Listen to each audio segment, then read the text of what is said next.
Welcome everybody back to the People's Podcast, episode 20. Number Oh my gosh, I 20. can't believe it's we've been going for 20 episodes already, but That's it's been insane. fun. It's been fun. A lot happened this weekend. Big weekend for wrestling. So I mean, how you doing, man? I'm doing pretty good, man. Like I said, there was 3 different events this weekend. I watched 2 of them. One was really good. One was kind of mid, and I haven't gotten a chance to watch NXT Battleground yet. Yeah, We are same. recording this on Monday at 11 Monday o'clock. morning. So Yeah. I'll probably throw on. Honestly, there's only a couple matches that I want to watch from it, anyways. Both women's matches are like the 2 main ones. I've seen clips and know the results already, but I'll go back and watch them. But from what I heard, it was a pretty good show. Yeah, what it looks like. But going back to last night, I think we got to start by talking about last night, since it's the most recent, the most fresh in our minds. Yeah, definitely. So, it's nice to record the morning after. It is. I much prefer recording in the morning. Yeah, good way to start the definitely. day. Yeah, I agree. Get it done. 100% agree.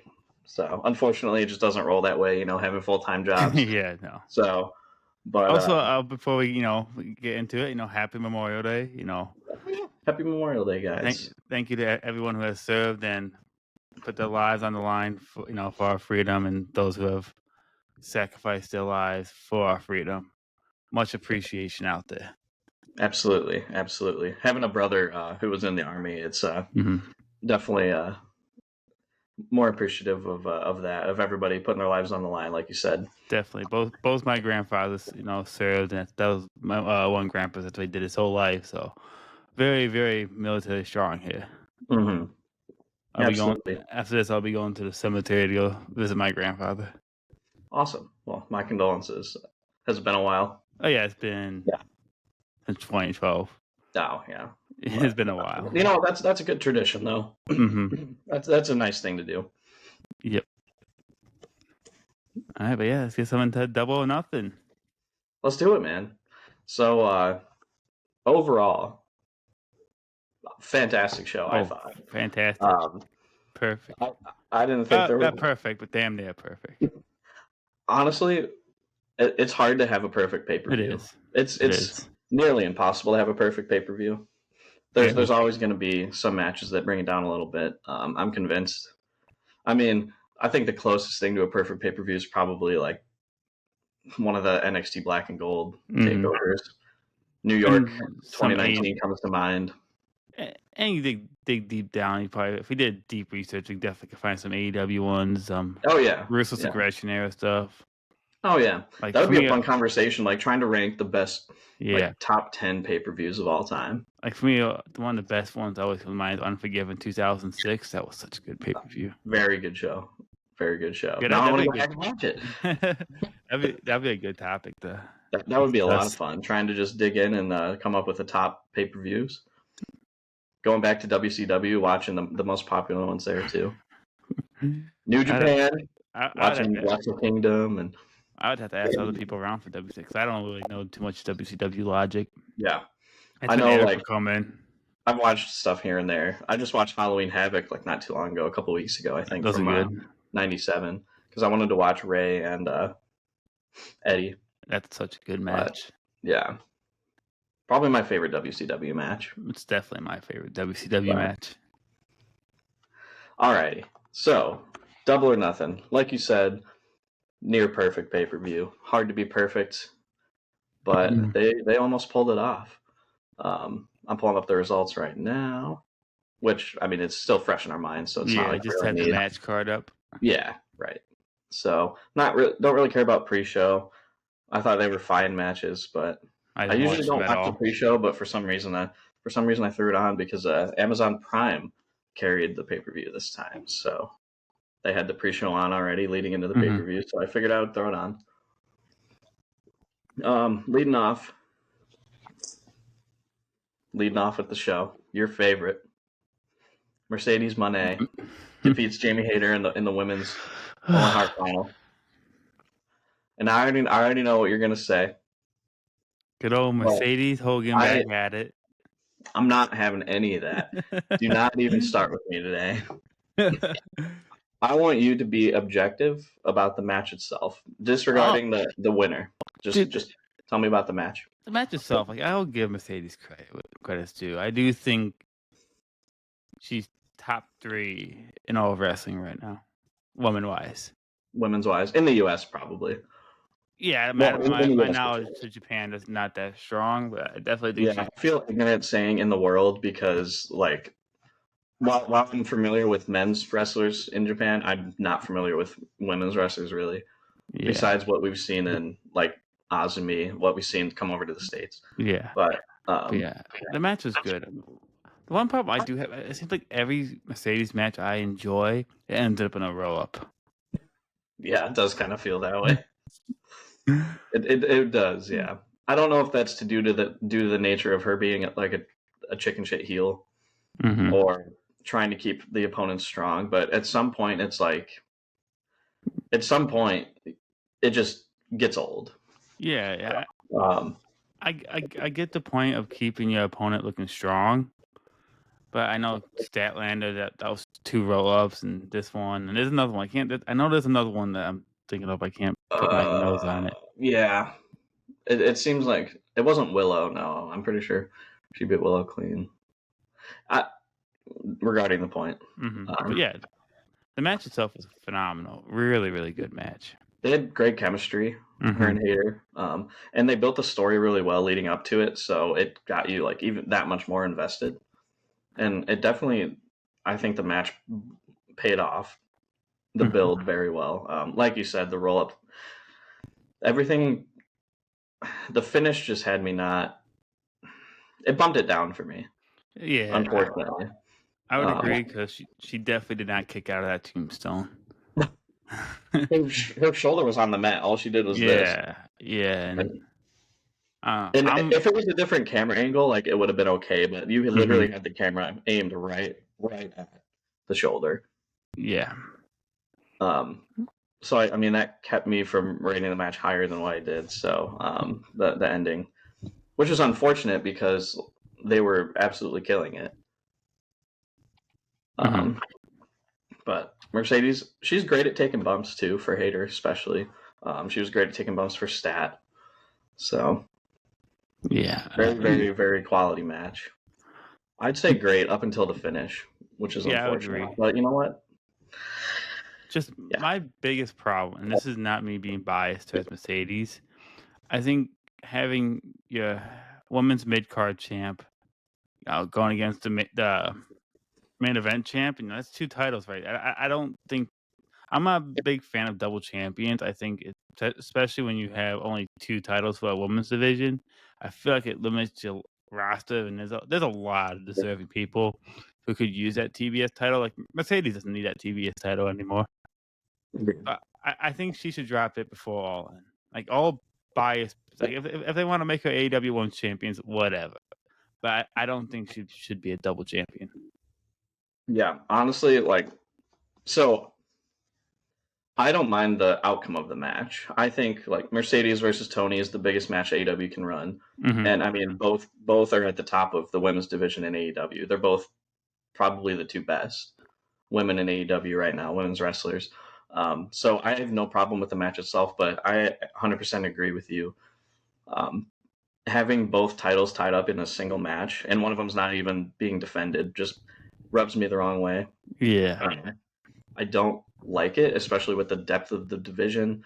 You could have somebody like Megan Bain running with the TBS championship into All In in a huge match, which it seems like they're going a different direction, which we'll talk about that probably in a bit. You could have somebody like Stat come back and win. You could have Willow win the TBS championship and go All In in a huge, like, imagine Willow versus Stat at All In for the TBS title. That'd be a really good match. Megan Bain, or Willow versus somebody. There's just a couple different options they should have gone in. But I'm excited for the match itself at All In. Yeah, I agree with you. I think it's the biggest women's match they could do for All In. It just, again, get that title off of her. It's the 2 titles. That's the problem here. is the TBS title is now is not going to be defended at the pay-per-view unless Mercedes pulls double duty, which, I mean, we've seen Ospreay do it. Ospreay and Okada did it in the Continental Classic at World's End. But I mean, I wouldn't hate that. We're almost 2 months out from All In, so she could lose it. Yeah. I have a hard time thinking she's going to lose. There's no pay-per-view leading up. All In's the next pay-per-view. Yeah, but you do it on a Dynamite or a Collision. Fighter Fest is coming up like in a week and a half, but like next week. How good at Forbidden Door? That's after All In. Is it? Yeah, August. Yeah. So All In is the next pay-per-view? All In's the next pay-per-view. Okay. Which, I mean, I'm okay with. They have a month and a half to build up to it, almost 2 months to build up to it. Oh, yeah. But, I mean, I don't see her losing on a Dynamite. Her first singles loss in the company. I don't think that's going to happen at all. I think the best case scenario is she pulls double duty and has another match before the World Championship match. I mean, we've seen it before. Yeah. That would be best case scenario for me, but we'll see. We'll see what they do. They still have time to build up to the show. So, yeah. Okay. So that's that match. Anything else you want to say about that? Nope. Oh, I do want to add one more thing. Tony Khan, I don't know if it was in the media scrum last night, but he said that there's options he's weighing as the main event of All In. And this is one of the options. So. Come on, there's no way you tell me you'd rather see Jamie Hayter and Mercedes Moné main event over Hangman and Mox. I'm talking about All In, sorry. Mercedes Tony. What did I say? You said Hayter, Mercedes. Oh, my bad. Yeah, Mercedes Tony. You rather see that main event over Mox and Hangman? Well, it depends on what the outcome was going to be. So, I think the match order and whatever gets announced as the main event is going to be very telling of how the championship matches are going to go. So, because if the women main event, unfortunately, I don't think Hangman's going to win. But if Hangman's plan to win, and if the men main event, I think Hangman's going to win. We'll talk about more. We'll talk about it. Yeah. Okay, back on to Double or Nothing. So, next match we had FTR defeating Daniel Garcia and Nigel McGuinness. It was a pretty good match, wasn't it? It was good. Nothing spectacular. I always enjoy watching Nigel get in the ring again. Agreed. Yeah. It felt like it went on a little bit too long to me, but I mean, it felt like at points it was just dragging, but I thought it was pretty good. Yeah. It was definitely one of the matches I think dragged down the show a little bit, but again, it wasn't like it was a garbage match. Yeah. There was only one match I had zero interest in the show. Really? Yeah. We'll talk about it when we get there, I guess. But I think FTR's heels are fantastic. Oh, they're much better as heels. They're amazing, man. They're just sitting there mocking Nigel when they're hilarious. Bro, I was dying when Nigel took Cash and made him go apologize to Tony. They like some little kid. My fingers are crossed. There were some definite funny moments in that match. The Cash is so underrated too. I feel like everyone who talks about FTR, it's like Dax this, Dax that. I feel like Cash does not get enough love. Honestly, I think I prefer Cash over Dax. I'm feeling that way too. I mean, not only it just feels like he's way more comfortable in the role as heels. Like his promos have been pretty damn good as heels. In the ring, I just prefer Cash more too. He's more of a risk taker. He's for a big dude, like he can move. Yeah. But yeah. So pretty good match. Nothing great, but solid. Yeah, I don't got much to say on it. Me either. I feel like there's a lot else to talk about on the show, so we'll save the time for that. Speaking of, the next match was the stretcher match. Ricochet defeats Mark Briscoe. That match was a lot more bloodier and extreme than I expected. And Mark Briscoe in a hardcore type match, yeah. Mm-hmm. Not surprising. I thought it was awesome. Oh yeah, it was a really good match. Definitely a different take on a stretcher match. It wasn't your typical stretcher match. It was more of a stretcher match hybrid ambulance match, which whatever fine. Every company can do their way of doing stuff. But yeah, it was definitely a good match. Getting you jabbed in your head with scissors, that's pretty effing crazy. Dude, he was leaking. Yeah. He was leaking so bad. I loved when Ricochet was smashing his head on the middle part of the stretcher, and the blood was just like sticking.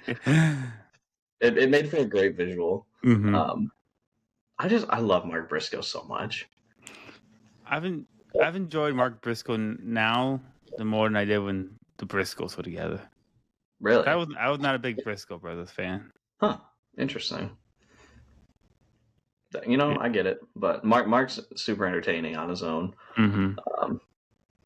I definitely think he has took an opportunity of unfortunately becoming a singles competitor and actually doing stuff with it. I thought he'll be around for a few months after his brother passed away and he would kind of just fade into irrelevancy, but I'm glad to be wrong. Yeah, absolutely. It seems like he's been featured in not the highest profile, but pretty high profile feuds lately. Especially with Ricochet, and I just find it hilarious that they're feuding over who is more bald, and it turned into just a bloody ass stretcher match. Using the Mr. Clean to shine his head. That was awesome. I've never seen anything like that in a wrestling match before. That was hilarious. I love how they play into the baldness. It makes me happy. But yeah, I like the hybrid, like you said, the hybrid type of rules that they put on the stretcher match. Like you have to put them on the stretcher into the ambulance. Yeah. Because like not everything needs to be the same way WWE does it. No, not at all. But I feel like it adds a different element to stretcher instead of just rolling him up a ramp past a line. I agree. But do you agree with the winner? I know it was kind of 100%. Yeah. I don't see a logical reason for Mark winning that match. Yeah. I felt like if he did, it would have stopped Ricochet's momentum just completely. Yeah. Him losing that match. On a roll. Exactly. Mark losing that match doesn't do anything for him. Like it doesn't make him look bad. Where again, if Ricochet would have lost, it would have killed momentum. Right. Yeah, and Briscoe, he's beloved. So many people love Mark Briscoe. He's just fine. People are going to continue loving Mark Briscoe. Yeah, that was. I would love. Go ahead. Yeah, but that was definitely a match Ricochet should have won. I don't see any other situation where it makes sense for Mark to win. Yeah, agreed. But yeah, I thought it was great. Up to that point, through the first 3 matches, it was the best match by far overall. So, anything else? No. All right, moving on. We had Hurt Syndicate defeating Dustin Rhodes and Sammy Guevara, the Sons of Texas, for the AEW Tag Team Championships. A lot better match than I was expecting. Yeah, agree. I'm a fan of always seeing Sammy Guevara on pay-per-view or TV. Because I don't watch Ring of Honor, and I'm a huge Sammy Guevara fan. Like I think he's like super underrated. So I'm glad to see him back because it's his first pay-per-view in like 2 years or something like that. Yeah, I think Devin said since Wrestle Dream 2023. Yeah. So it's been a while. And Dustin Rhodes, for his age, he can still go. I'll keep on saying it. His Dustin Rhodes, Goldust, he has had a long career, but his best stuff has been in AEW. Yeah. As funny. Goldust was hilarious. Oh yeah, as funny and hilarious and entertaining as Goldust was, he was limited what he could do. Yeah. Like Dustin Reynolds, the dude himself, was limited to what he could do in the ring. Yeah. And it's not really his fault. No, not at all. It was just he didn't get a lot of ring time. Yeah. Because he was so entertaining outside of the ring. Yeah. That's just the way the Attitude Era was. But I mean, I'll say it till this day. But Dustin Rhodes' best match in his entire career is against Cody at Double or Nothing 2019. 100%. And it's by far. That match like literally made AEW feel legit from the start. Oh well, yeah, definitely that match. As we were talking about, that's a close pay-per-view to being at a perfect pay-per-view. The Really? You think Double so? or Nothing, dude. That's a really good pay-per-view. It is very good, yeah. I mean, yeah. The more I think about it, I mean, Mox debut, Cody Dustin. Didn't you have Lucha Bros, Bucks? Yeah, I mean that's literally the debut of AEW. Yeah, very first match. All out. No pun intended. Yeah. Yeah. And so. I know some people say All In, like the original All In show would be the AEW debut. I'm like, that was like the kickstart, like the predetermined, the prequel of AEW. That was like it was the catalyst. It wasn't necessarily an AEW event. No, but it was basically it got Tony Khan in contact. Exactly. It got Tony Khan, saw like, okay, I could have invested my daddy's money into this. I had to say, I was just kidding. Slow down. Slow down. God damn it. It bugs me because Tony Khan makes so much of his own money. Tony Khan is a wealthy man on his own. Definitely a lot more money than I do. Daddy's money. Yeah. If only I had that kind of money. Fuck, I'd take 1% of that kind of money and be set for life. All right. Anything else you want to say on? I don't think I really talked about the tag match at all. Oh yeah. It was better than what I expected as well. It was a good match. Mm-hmm. Just a solid match. Didn't blow anything out of the water, but it was better than what I expected. Yeah, dude. And it just continues to show that even at his age, Shelton is still really good in the ring. Mm-hmm. Really smooth, really fast, and he will forever be one of the most underrated wrestlers, in my opinion, of all time. Yeah, agreed. He's probably in my top 5 underrated wrestlers of all time. Yeah, I don't hate that take at all.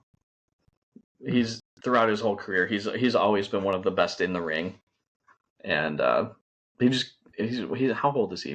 Late 40s, and he's still continuing now. It's crazy. Think about the Russos at this point. The Russos aggression era was over 25 years old. About 23 years old. Depending from when it started.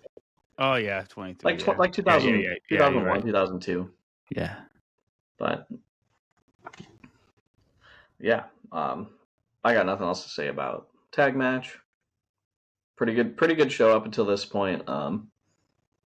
Obviously, the last 4 matches, 5 matches. Next, we had Kazuchika Okada, who beat Mike Speedball Mike. I don't know what I'm saying right now. Kazuchika Okada defended his Continental Championship against Speedball Mike Bailey, and I thought was a fabulous match. Mm-hmm. Yeah, we definitely got pay-per-view Okada. Yeah, we got big time Okada. It felt almost like New Japan Okada. He kind of unlocked the New Japan Rainmaker a little bit. So we definitely saw the glimpses of it. And Speedball Mike Bailey continues to be one of the better signings of 2025. Probably the best signing of 2025 so far. Probably. I know he's only signed like 5 or 6 people, but yeah, he just every time he gets screen time, he makes the most of it. He capitalizes. He puts on a great show. He's awesome in the ring. Mm-hmm. He fits AEW so well. Yeah, definitely. Yeah, it was a great match. Going into it, I really wanted Speedball to win it because I felt like the Continental title really doesn't mean nothing. I was happy with a new face until you made your point of view of taking it to All In and just unifying the international and continental title. Make an intercontinental title. Use the names together. But yeah, I mean, Okada's reign up to this point, whatever. Like, it's been his best stuff by far was the actual tournament and him being in the tournament and his pay-per-view blow off with Will Ospreay, which was one of the better matches of 2024. But other than that, it's just felt it's not been good at all. Yeah, which sucks because Okada's fantastic. Mm-hmm.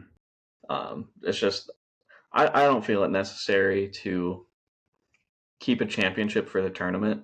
Mm-hmm. I would much rather see them go the New Japan route of have a trophy for the tournament and get a world title shot at whatever pay-per-view, Revolution or whatever, or World's End or something. I feel like that would be the best case scenario. Yeah, I definitely agree. I absolutely love the Continental Tournament. I think the way it's set up is honestly one of my favorite tournaments in all of wrestling. The setup of it is very unique and cool. But again, it doesn't need a title. This title doesn't do much for it. I think your idea is the best thing possible. It's just create a light heavyweight, junior, cruiserweight, whatever you want to call it, a cruiserweight division, a junior division, just for there's a lot of small guys in AEW, so I think they would benefit very well from a cruiserweight division. Yeah, 100%. I mean, you can have guys like Speedball, Kevin Knight, Daniel Garcia, Adam Cole, Roderick Strong. Like that alone, that's just 5 guys off the top of my head that would be a killer juniors division or junior heavyweight, cruiserweight, whatever you want to call it. Yeah. I know there's like certain weight limits attached to each one, but they've got the roster for it. They should unify the Continental and International Championships, bring out a cruiserweight or junior heavyweight championship or junior championship, best case scenario, because it feels like they would absolutely kill it with a juniors roster. Mm-hmm. Yeah, I would love to see that. I'm kind of hoping that's where it goes, because the rumor is that they're gonna unify those 2 titles at All In. Rumor has it. Obviously, how much stake you want to put into that is up to you, but that would be awesome. Yeah, I'm all for that. That would be great. Dude, what is that hat you have? What is that? Oh, Rocket City Trash Pandas. That's what I thought. I thought like it's a minor league, minor league baseball team. I was like, that's a Trash Panda hat. Oh yeah, it is. I've been looking at it this whole time. Like, I think it's a Trash Panda hat, but I've never seen anyone have a Trash Panda hat. Dude, it's baller. It's awesome. I love it. I was just like, I never seen someone have it. I'm glad. I think I love the Trash Pandas. I don't know how big of a hat wearer you are, but there's so many cool like minor league hats. My friend has an Erie Seawolves hat, but it's like a piñata and it's all like rainbow colors. Really? The minor league hats are just so cool. But I have a couple more. I think they're in the other room, but I got a few hats. I used to wear hats all the time. I used to wear them all the time. I don't wear them much anymore because of how my hair is now. Fair enough. You can once I get older and I start losing my. I always say I can't wait to get older and start losing my hair so I can be a hat guy again. Yeah, just cut your hair short. Yeah. I can't imagine you with short hair, to be honest. It's been a while. Shoot. Anyways, getting back to it, I think this was a really great match. Okada Speedball. I'm big. I didn't know too much about Speedball before him coming to AEW. Like I saw matches here and there, but he has definitely won me over as a fan a lot. And yes, they really certified. I'm like, okay, yeah, this guy, he's arguably consistently better than Okada nowadays. That's not hard to do. To be fair, I mean, Okada's an absolute legend, of course. What he did for New Japan was incredible, but nowadays it just doesn't seem like. It seems like he's just kind of like, he wanted to get paid. He wanted to take it easy. He's just coasting. It does seem like that, but he still goes all out for pay-per-view. So. Oh yeah. I mean, he's got that. The Speedball match, the Ospreay match, the Pac match at Dynasty last year. Yeah. So he ramps it up when he needs to. So I'm looking forward to Okada Omega if it happens. Yeah, it should. I think it's gonna happen. I think it's damn confirmed. They keep like teasing it too. They keep having confrontations and whatnot. But yeah, so yeah, Speedball's great. Yeah. I've watched him in TNA and GCW and some other indies, and the second they signed him, I knew he was gonna be great for them for AEW. So far so good. I would love to see him as some sort of champion, singles champion later this year. God, it's already almost June, so I know, right? It's crazy. Saying that feels weird. Because there's so many people I want to see as champion. God damn it! All right, so really good match. Moving on, we got Timeless Tony Storm defeats Mina Shirakawa for the AEW Women's World Championship. It's a good match, really good match. I was a fan of it. I'm on the train as usual. I'm not the biggest Mina fan. I don't think she's as good as people say. I don't think she's terrible at all. But I just going into this match, I didn't have too much care for it, to be honest. Yeah, I mean, Mina debuted last week, 2 weeks ago. She was in the company before, but like officially as a part of the roster, she debuted a week or two ago. So it's just hard to like. I'm not the biggest Mina fan, so it was hard for me to get invested in. Like if it was somebody like I don't know, somebody who I thought was like one of the better women's wrestlers in the company in the world, I would have been fine. Like, okay, cool. They're gonna cook. Tony and her are gonna cook. But with Mina, I just wasn't really invested from the start. Unfortunately, she's not bad. Yeah, I don't think she's great like people are acting, and I don't know if it's just because like she was one of the more hyped Japanese women's wrestlers, and now that I've seen more like Japanese women's wrestlers, I'm like, damn, these girls are amazing. And that kind of like brings Mina down a little bit to me. I feel like I also don't like focusing on like the sexual aspect of women's wrestlers. Like she shakes her, too much. Yeah, I agree. And I don't like when women's wrestlers play into that too much. Like if you want to do it a little bit, fine, whatever, suit yourself. But I would rather women's wrestlers be looked at as women's wrestlers and not as objects. I definitely agree. I think there's been people who've been which two wrestlers have been doing that in AEW? They did in the pre-show. They literally and Harley Cameron. Yeah, I see that stuff. I'm like, oh god, this sets women's wrestling back like 20 years. Let's not do this. Yeah, which makes me really appreciative of people like Tony Storm and people. Even obviously, she makes references and whatnot, but she doesn't more gimmicky. Exactly, there's what her character is. It makes me appreciate people like Megan Bain more, or like Chris Statlander and Willow a lot more, because they just go out there, they beat some ass, and they go home. So I'm definitely with you. I'm not a teenage boy anymore. I don't, or a horn dog. Well, I need to watch these women just for sexual pleasure. Like I would much rather judge a women's wrestler based on what they can do in the ring or how good of a story they can tell in the ring or whatever, rather than how much they shake their goods, money makers. Right. But so that kind of turns me off on Mina a little bit, because I feel like she focuses on that way too much. And if it works for her, like good for her. I'm happy for her, but it's just not my cup of tea. Yeah. So, but anyways, match was fine. Nothing to write home about. Not very memorable for me, and I just watched it yesterday. Well, so right. Probably if I had to, one of the two least favorite matches on the show. Yeah, it was definitely my second least favorite. I'm assuming the trios match. Yeah, I just did not care for that match. Unfortunately, we'll talk about it when we get to it. But one thing I did want to point out about this match is I feel like they should have reversed the spots on the card of this and the women's Owen Hart final, because after Mercedes won, like ain't no way Mina's gonna win. It ruined any chance of hope that maybe Mina would like pull an upset.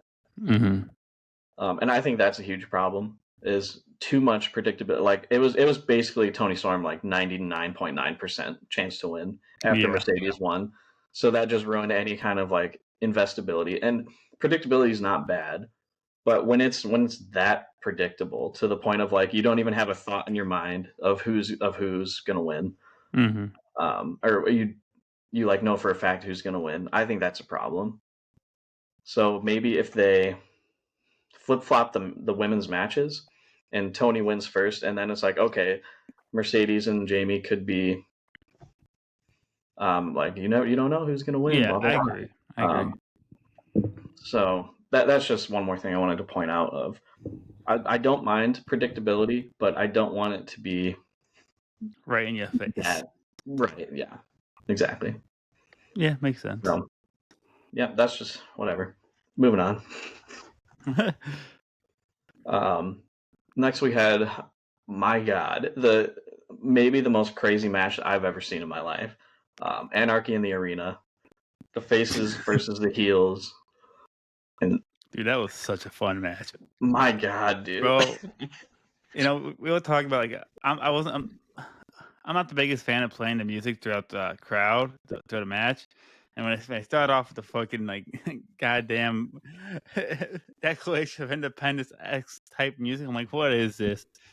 And then it switched on. I'm so excited. I'm like, okay, that's kind of funny, dude. But bro, when they started playing Let the Bodies Hit the Floor, I'm like, all right, this is fucking awesome, dude. It was so badass, dude. I was like, okay, I'm so excited. Like, yeah, this is cool.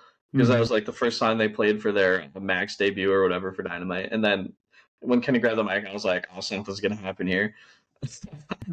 I thought they were gonna play just like the Sum 41 Dynamite intro, but Let Bodies by Drowning Pool absolutely just set it off the charts. When he said 2000 Rocks, like, oh, dude, there's a lot of good shit they can put here. And I heard like, oh shit, dude, I get so, dude. The best part was the crowd was singing it too. The crowd was singing the intro too. It was perfect. Bro, you can't be a wrestling fan around our age and not know it. Let the Bodies Hit the floor. Right. That's like WWE used it several times, and it's just a song that, for whatever reason, is very significant with professional wrestling. Yeah. Well, I mean, in essence, bodies hitting the floor is what professional wrestling is. So exactly. It fits so well. Yeah, and dude, the whole match itself was just chaos after chaos after chaos. It was just, as soon as I thought like, okay, it's gonna end soon, it's like, nope, they got 15 more minutes or whatever. It was just they just kept going. They kept doing just crazy shit. And the best part is, like, they were doing stuff that they hadn't done in years past. Mm-hmm. It was like the spots, in terms of spots and stuff. I mean, yeah, it was just bonkers. One of my favorite spots was when Swerve had the staple gun and he was just going around like fucking as if he was walking down just shooting people. Yuta was like driving by with the knee and he just got him out of the air. I was like, oh my God. Then fucking got one of the Bucks right in the balls. I'm like, oh God. And fucking put the staple to the tongue. Yeah. Ooh, oh my God, man. And he sticks his tongue out and you see it there. I'm like, oh my God. Swerve, he's a badass. Or Hobbs when one of the whoever was pointing at him, one of the Bucks, right? Yeah. And he just takes 2 hands like, do it. I'm like, what a savage, dude. Like, that would terrify the fuck out of me. I'd be like, if I was the Bucks, I'd turn around. I'm out of there. I'm leaving the arena. Like, hell no, dude. The whole match was insane. Mm-hmm. So many. I think it was the best Anarchy in the Arena to date.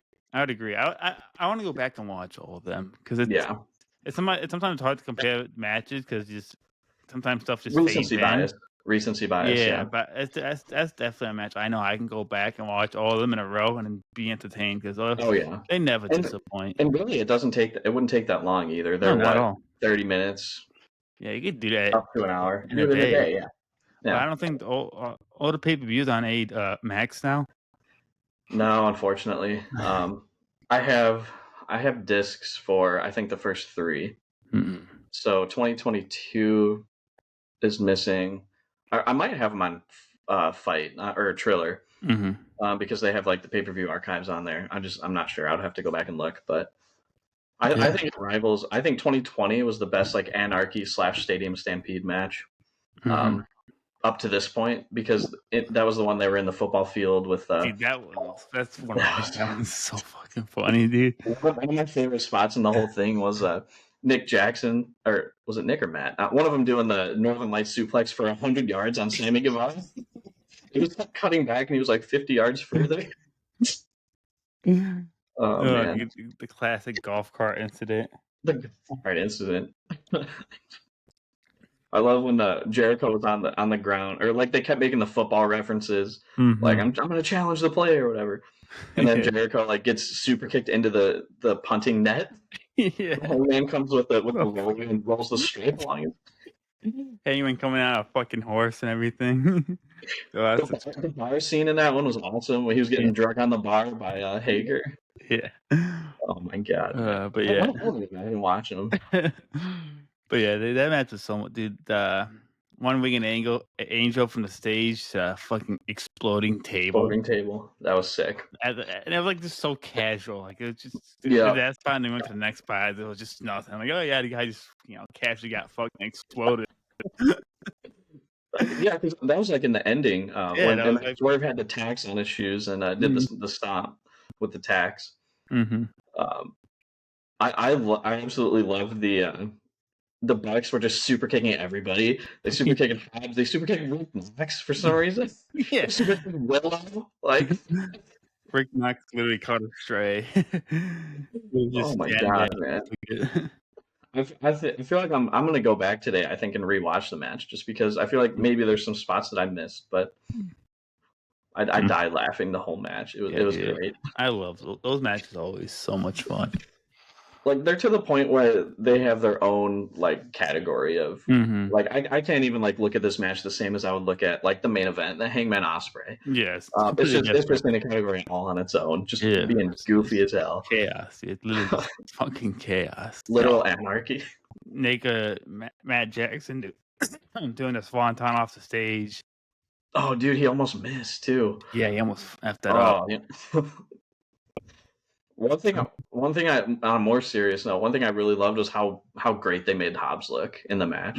Hobbs looked amazing in that match. Looked like a superstar. And ever since coming back, they've made him look fantastic. Yeah. Him getting paired with the Ops, I think, was the best case scenario for him and winning the trios titles because he's featured every week. He looks like an absolute monster. Like, I can buy into that guy as a world champion. 100%. I've been high on Hobbs for a long time, so I'm glad to see he's finally getting some good TV time being used as well. Yeah.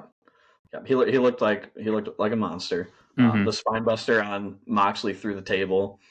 He was just spine busting the hell out of everybody. Yeah. The stapler spots. He was great.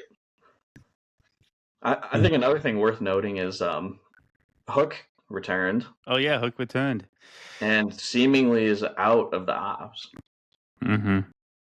Which I'm totally fine. I'm not a Hook fan, so like I was worried that they were gonna have Hook come back and rejoin the Ops and have him become like trios champions, but Hobbs is so much better of a fit with Samoa Joe and Shibata. Yeah, I agree. When he came out and they won the trios titles, I was so happy because I was like, finally, like no more weak link. Not that Hook's like terrible or anything, but I think Hobbs just fits so much better with Joe and Shibata. I would 100% agree. All right. Anything else you want to say on Anarchy in the Arena? It was just amazing. I can think of. Yeah. I feel like we've laughed enough. Now it's time to cry. Moving on to talking about the trios match.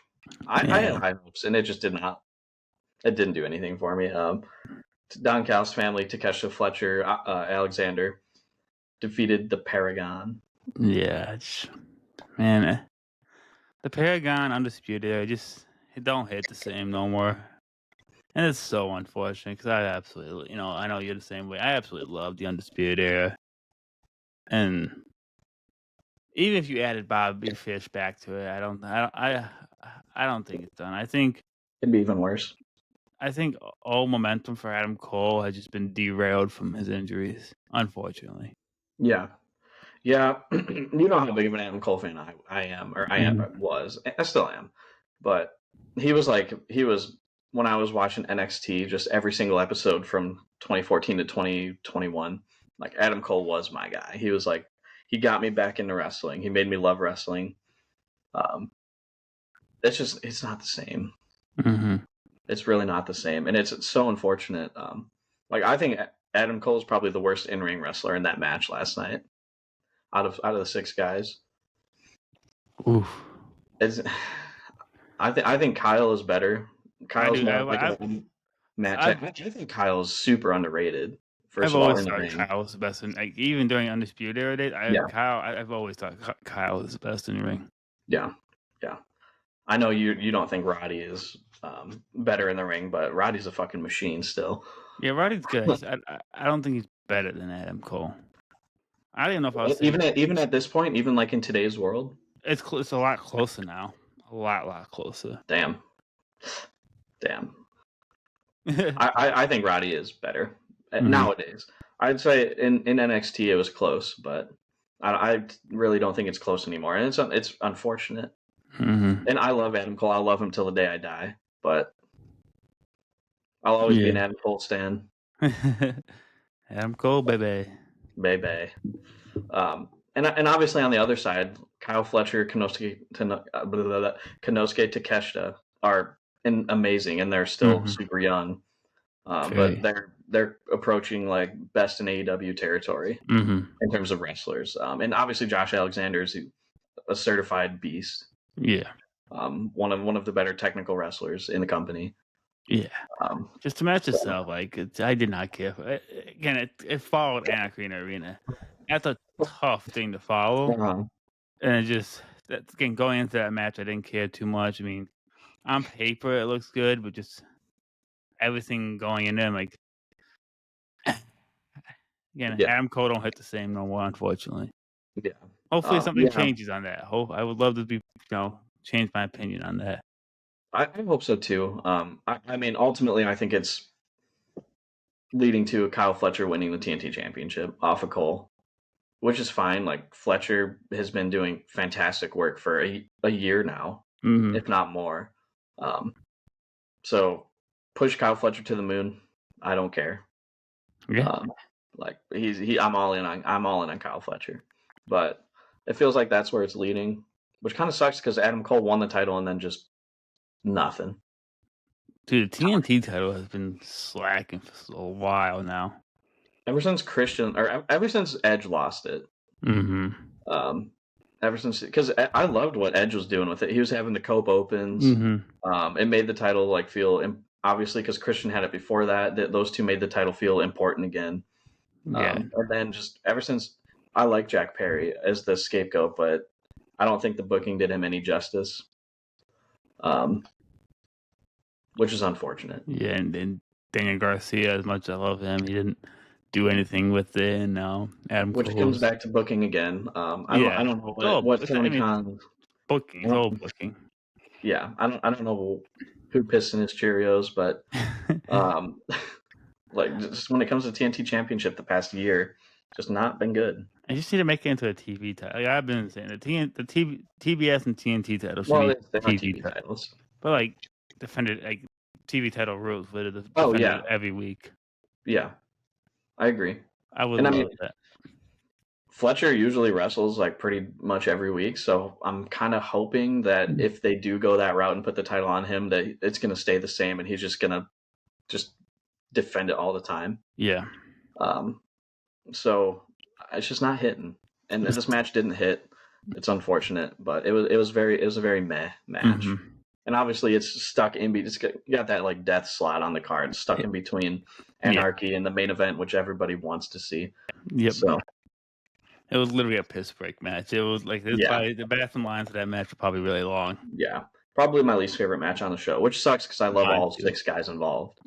It's just sometimes that's not enough. And this is one of those times. So yeah, I agree. Okay, now the moment we've all been waiting for. Longest match on the show. I don't know if you believe that or not, but it was 1 minute and 46 seconds longer than Anarchy in the Arena. I can believe it. Yeah. Hangman Adam Page, my fucking goat. I gotta get that shirt. That's a good shirt. It is. It's a really good shirt. Defeated Will Ospreay in the men's Owen Hart finals, and all I have to say is wow. Dude, that's like, I had high expectations going into that match, and they went past the expectations. My expectations were literally like way up here, and somehow they blew by it. it was everything I wanted it to be and more. Yeah, dude. So many good exchanges, back and forth, and like right at the chain end, wrestling. dude. The chain wrestling was so great. Good. At the end when Hangman was gonna take him out, and fuck, why can't I think of Hangman's move? The buckshot. Yeah, when Hangman was going to the buckshot Larry and Ospreay turned into the attempt Stormbreaker. I'm like, dude, that was so clean. Yeah, There's so many clean spots. And to be expected when you got literally like two of the best in your entire company. The chemistry, I keep saying like chemistry this, chemistry that, but it's crazy how well they gelled together. And it was magical. Yeah. I think my favorite thing was the callbacks to Omega and Swerve, which is like their biggest rivals in AEW. Yeah, that was cool. Like that like set the match over the top for me. Yeah. Will Ospreay like building up to the V trigger and trying to hit the one-winged angel. Hangman hitting the big pressure. Dude, one of Swerve's finishers. That was good callbacks and whatnot. And that's great storytelling. That's the type of like in-ring storytelling that I'm talking about when I say I love in-ring storytelling more than whatever leads up to. It's like little things like that. Hangman doing some of the.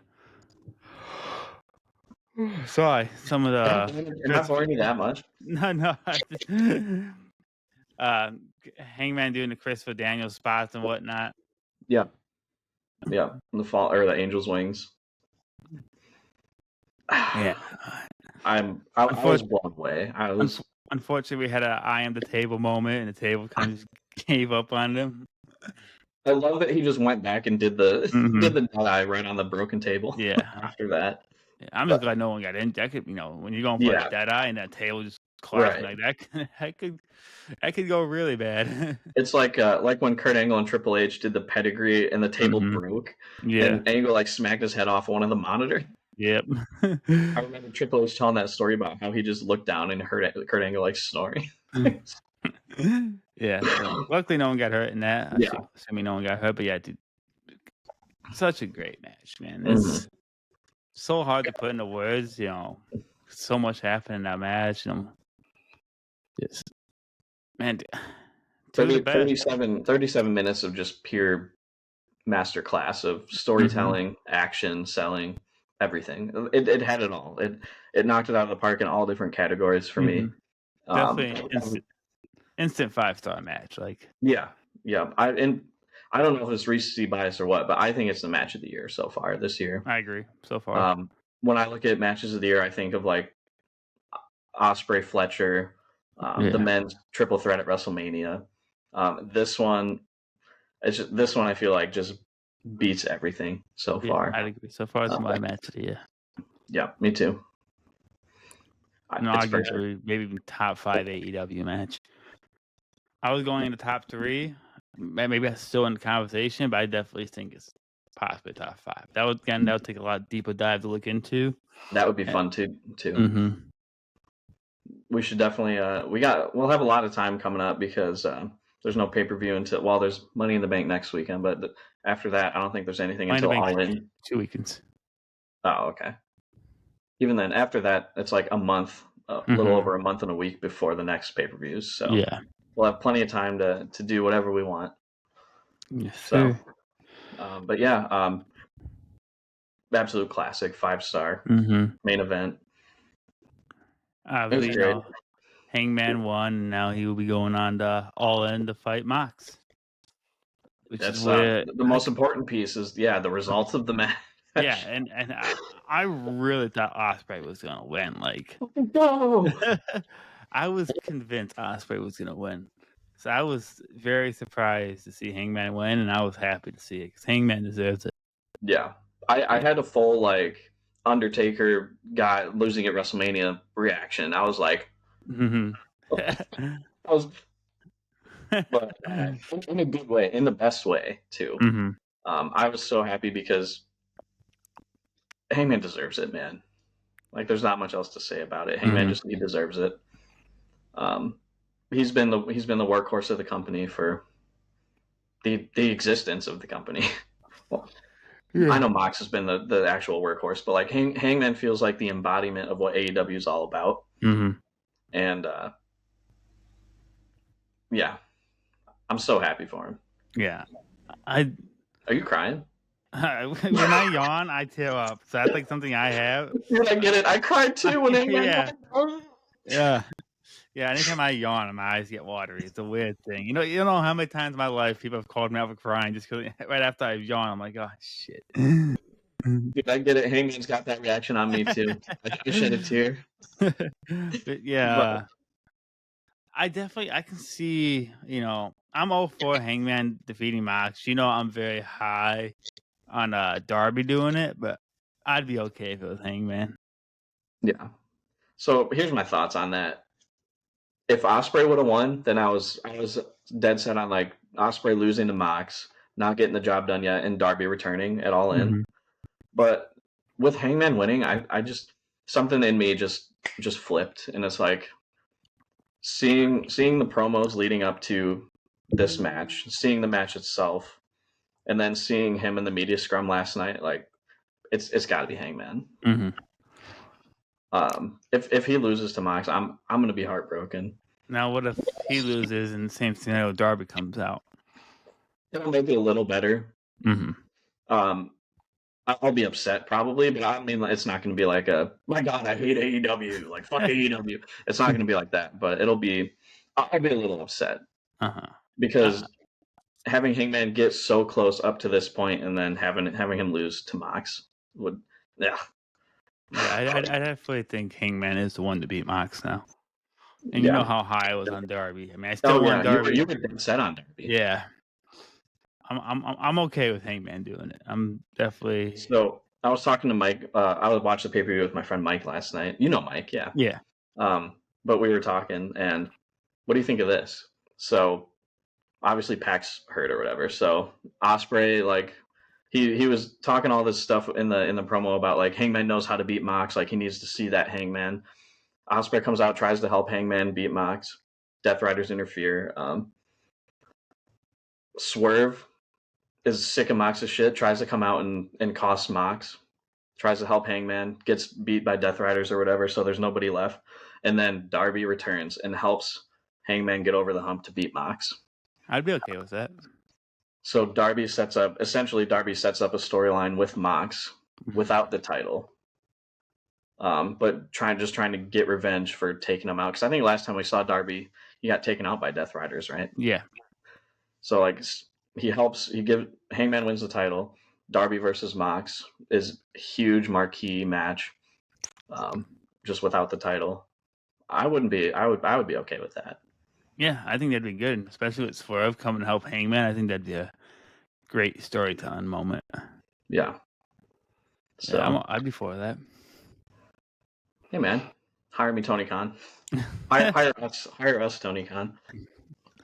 But at the end there, when Hangman went back to the ring to hug Ospreay, I thought Ospreay was gonna turn. I had the thought in the back of my mind too. I was like, "Oh my God, here's where Ospreay just goes full on heel." What more of a moment? Like, I don't think you could get any more heel, and besides that moment, that'd be the ultimate. You could lead that down the road. If Hangman does win, Ospreay could want to be throwing them down the line. Maybe. Mm-hmm. I feel like everything's leading to Ospreay winning the world title at Wembley next year. Mm-hmm. I feel like that's the end goal. But are they going back to Wembley fall in next year? I think so. Because I know last year when they announced that it wasn't going to be at Wembley this year, he said, "Don't worry, we'll be back in 2026." Okay. So yeah, I'm just assuming it's going to be at Wembley next year, but I hope not. Why? Have it in America. I want to go to one. Yeah, that's fair. Let's go to Wembley. That would be so expensive, but that'd be cool. That'd be be an experience. Like that'd be probably the best experience of my life. Mm-hmm. But yeah, I really hate that I can't go to All In this year. Mm-hmm. Like now that Hangman won, it's like I don't even know if I'm able to watch. Man. Yeah, I don't even know if I'm able to watch it, at least not live. I'll Are be you in busy New that weekend? I'll be in New York. I'll be on Oh, fuck. vacation. Yeah, that's right. Damn it. Yeah. Man. Maybe, I mean, because that'll be sad. Yeah, July 12th, yeah. it'll be so hard to avoid spoilers for almost like a week. Damn. It's what it is, unfortunately. Yeah, it is what it is. But so that wraps up Double or Nothing. Took a little longer than what we had planned for, but that's fine. It's all right. It's 12 o'clock on a Monday, and we both don't have work, so Yeah. I don't think Sad Night Main Event's gonna take much time to talk about. No, you already know my thoughts on it, but so overall, what would you rate Double or Nothing? I think it could be the best Double or Nothing so far. I'd give it a 9. Go on 9.2. 9.2. That's very specific number, but you know what? That's okay though, because like I feel like it's better than a 9, but I don't know if I would say like 9.5. Yeah, exactly. Just because like some of the matches just brought it down a little bit, but I mean, when you're in the 9s, you're talking about like best pay-per-views in company history. It feels like so. Yeah. It definitely fits that category. I'd say like a 9.3, 9.25, 9.3. It was just perfect. Not perfect. We talked about that earlier. Great. But it was amazing. It was damn perfect.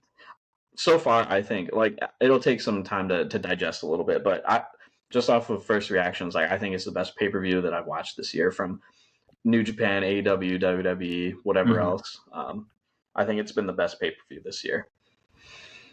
Just top to bottom. Yeah. And I know it's hard to beat Revolution because I know Revolution had those 3 back-to-back great matches. But I think overall as a card, I think this was more well-rounded. Yeah, it was really, really good pay-per-view. Yeah. Definitely worth $50. Oh, absolutely. Anarchy in the Arena alone was worth $50. That the main event alone, like I would have paid $50 just to see those 2 matches. But all right, so that's our Double or Nothing talk. Hope you guys enjoyed. Hope you enjoyed the show last night. Let's do some hot takes, shall we? All right. You want me to go first? Yeah, sure. All right. My hot take is on who's the best 4-horsewoman. You know, everyone wants to say Charlotte, Becky, or Sasha, Mercedes. But I think it's Bayley. I think Bayley is the best out of the 4-horsewomen. I think she is the most well-rounded. Like, she has everything. I know Charlotte and Mercedes are good in the ring, but I don't think they cut it on the mic as well. Where Becky is good on the mic, but not necessarily the best in the ring. But I think Bayley does all, she's good in the ring, great on the mic, and I think has a better overall character. Charlotte doesn't have a character. Her character is just being in title matches. Becky does have a character, being the man, whatever you want to call it. Mercedes, get the CEO character, but it's nothing too crazy. I think Bayley all around is best all around. I think she has most of everything. I don't hate that take at all, to be honest. I would disagree just because I think Mercedes is far and away the best like in-ring talent, and she's at least serviceable on the mic. Yeah. Enough. She's good enough on the mic to where her in-ring, I think, the gap in the in-ring beats the gap of Bayley in the ring and on the mic. But yeah, I don't hate the take at all. I think that Bayley might be the most well-rounded in terms of like she's at least good at everything. Yeah, that's what I'm gonna actually. Yeah, best well-rounded and good at everything. Where all of them, I think, lack. I all hate aside, I would say, Mercedes is good in the ring, but I think she's ass on the mic. Yeah, and Charlotte's literally the same way. I disagree. Charlotte's on the mic. I agree with you there. I cringe every time she cuts a promo. It's bad. I feel the same way about Becky. I don't think she's a good promo either. She's a better face promo than a heel promo. Her heel promos are just really to me. I think her heel promos when she came back last year or year before were bad, but the ones she's been doing lately, those have been really good. Maybe I just haven't seen enough recent, but I've seen enough like historically, especially when she came back in. Was that SummerSlam 2022? 2 or 3, one of those two. I think it was 2022 when she squashed Bianca. Yeah.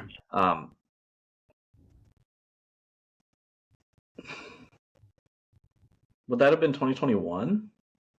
The 2021, because she faced Bianca the next Mania in 2022. Holy shit! Has it been that long? It's been that, yeah. Because she forfeited the title during COVID. Fuck. Like right at the beginning of COVID. Yeah. So yeah. But yeah, when she came back, like, and it may be the Vince writing and whatnot, but I think most people who are good enough can overcome the writing and like at least deliver the promo in a way that's fine or decent at best. Becky was just not that. Yeah. And I saw enough to where I was like, I cannot stand her on the mic. Yeah, I mean, because that's why I used to hate Becky at her promos like before she was the man, but when she became the man, those promos were really good. I agree the ones at 2021 were not, after that turn were not the best at all. But the ones we get now and her face stuff is good. Yeah. And again, I don't think she's the best. Becky's as a face. That's fair. I think she's the worst. Maybe not the worst in the ring. She's probably the worst in the ring out of the four. I'd say she's the worst in the ring out of four. I'd be comfortable saying that too. I'm a huge Becky fan. Just tag me. I'm up 25 in fantasy after Double or Nothing. Let's go. Where am I at Double or Nothing? You are at 12th. Damn. Gonna have to have a huge week for you, but I don't think it's possible. It'd be. Yeah, I think I've pretty much got it locked up. Oh yeah, you're locked up. You've been locked up for a while, dude. Let's go. Back to that. Yeah. Sorry, I didn't mean to interrupt. No, you're good. I didn't have really much more to say. Rob just tagged me in the post, so. Yeah, I don't hate your take at all.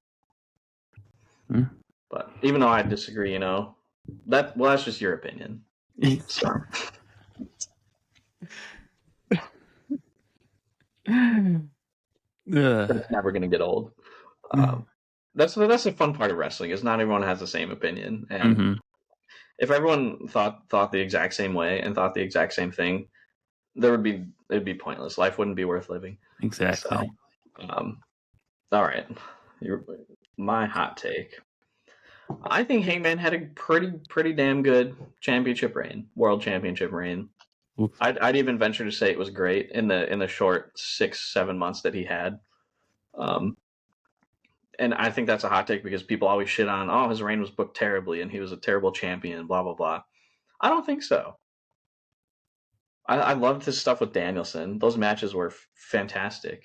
I think the second one was borderline like best TV match in AEW history. His second match with Danielson. I loved his feud with Cole because at the time I was a huge Adam Cole fan. And they had the match at the main event at Revolution, which was great. And then they had the Texas Death Match they had? Yeah. On like a Rampage or whatever, which I thought was great.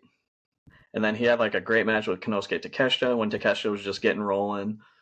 And obviously his reign probably halted a little too soon because of some guy that I anyway. But yeah, I think overall Hangman had a great championship reign.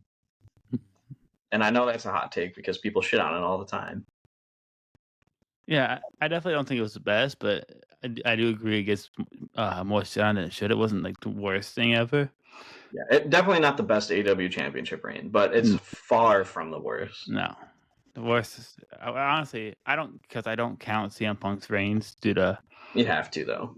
It's the worst. It's the worst reign. It is. That's me. It's no doubt. But like, if you're not counting the fucking 2 weeks or whatever he had it for, I would say Mox right now is the worst. This current Mox run? Yeah. Specifically this current Mox. I'm not gonna say overall Mox because his past title runs were amazing. I mean, I know Jericho was the inaugural champ, but I'd probably count his as the worst just because I didn't really. Well, I've seen enough. Like, obviously, I wasn't watching at the time, but I've seen enough to see that his reign wasn't anything special. Like, I get why they did it, but because you got to have a big name guy. But in terms of just enjoyment, yeah. I've already said it. I think this Death Riders run it's not the best, but I don't think it's bad. But, yeah. Overall, yeah, I'd agree with your take. Yeah, man. I'm all for Hangman Love. There's been great World Championship runs in AEW. Like the prestige on that title, just the names that have held it have been amazing. Like there's nobody on that list that's undeserving of winning the world title. There's no like David Arquette or The Miz or whatever. Whoa! Why are we calling straight at The Miz? I'm waiting for it. Miz does not scream world champion to me. If I had a promotion, he would not even sniff the world title. But anyways, like the prestige on the world title is crazy. Jon Moxley, Bryan Danielson, Samoa Joe, Swerve Strickland, Kenny Omega, Hangman Adam Page, Chris Jericho, CM Punk. Yeah, I don't hate Punk. I know. I find it funny to make fun of him. I was more laughing overall. Just think of him as the AEW champion is kind of funny due to the situation, but name-wise, yeah, it's just two different reigns that lasted a combined like less than 2 weeks. Yeah, but yeah, that's it for me on that. So we can talk about Saturday night's main event and Battleground for a little bit. All right. So Battleground, we haven't watched. I don't got too much to say. More, Trick Williams did win, and I think depending on where they go for that, I'll depend if I like it or not. Yeah, like I'm not a Trick fan. I think it's cool that a WWE contracted roster member is a TNA champion. It just boggles my mind that that's even a possibility. Because if you look at 3 years ago, like there's no way. Yeah, but so I think that's crazy. I don't really care for Trick, so I don't really care that much to follow it. But I think it would have been cooler if a TNA wrestler won the NXT title. I think that would have been cooler. That would have made it feel like more of a legitimate partnership to me. That's what I'm worried about. I don't want the situation of AEW and TNA happening where one carries over the other. I hope this leads to a TNA NXT like feud, like eventually a pay-per-view with TNA against NXT. Yeah, that would be so cool. Like right now, you can have it with the TNA roster does not want Trick Williams as champion because he's from the other promotion. If they book it like that, I'm all for it. Yeah, you saw some of the like Frankie Kazarian and somebody else in TNA like tweeted, not even like at Trick Williams, but it was towards Joe Hendry. It was like, Joe, how could you do this? Or like fuck you, Joe. Like, how could you lose the title? I don't know. I just, I'm not while like crazy and cool, I'm not a big fan of. It just feels like TNA's WWE's bitch, and it did for AEW too. Like AEW made TNA their bitch, but at least they put the title on somebody like Kenny Omega. And I hate talking about ratings, but that did help. Scott D'Amore came out and said, like, AEW did wonders for TNA's ratings and attendance at the time. But I don't know. It just feels like WWE is just pushing TNA around right now. I mean, they lost Jordan Grace to WWE. Like Joe Hendry is 99.9% going to sign with WWE when he's done. TNA's roster is not strong as it is, and they're losing like some of their top people to WWE. I mean, they can't help that. They're not going to sign, Yeah, they can't afford. They can't pay people the money that WWE or AEW can. So I get it. Yeah. Yeah, I don't have much else to say on TakeOver. Just the fact I haven't watched it. Yeah. I do want to say one thing. I love Sol Ruca. Like, I think she's a star. She is great. I love her gimmick, like the Hawaiian surfer chick. And she's really good in the ring. I I don't like her finisher. You don't like the Soul Snatcher? I don't. What? Especially last night kind of solidified it because she jumped and before even touching the other person, the other person was just like she jumped into it. That's more on her though. I think jumping into it like that. It happens all the time though. That's the problem is when you have a finisher like that, the other person like it looks silly to me. Like it looks cool, but at the same time, it's like I can't stand seeing somebody like physically just like go like that, and I don't know. I don't like it. Fair enough. That's a hot take, definitely, because everyone always just fucking talks about it. But in essence, it's a really cool move. It's just the way it's performed and taken, and I just don't like it. Fair enough. But that's the only other thing I wanted to say. My plan is to go back and watch that match and then the NXT Women's Title match because Grace and Vicaire are two of the best in the United women's wrestlers in the U.S. to me. So, yeah, that was short. I guess Saturday night's main event. Yeah, I mean, there's only really 2 matches worth talking about, in my opinion. And one moment. Yeah. So we'll just start at the top. The tag match: Braun Breaker and Seth Rollins versus Punk and Sami Zayn. Yeah, I thought it was fine. It was good. Yeah, that was a good match. Bronson Reed coming back to attack CM Punk was cool. It's cool seeing him back, and I think him being in the faction with Breaker and Rollins and Heyman's gonna add even more aura to that faction. Oh yeah, he's a beast. He's an absolute monster. Yeah, I didn't like the part of the match is just like I felt the match just started and then they're going to commercial. They would get back for like 5 minutes and it would go to commercial again. It's like, what the hell are we doing? I know WWE got a lot of heat for that, but that's not.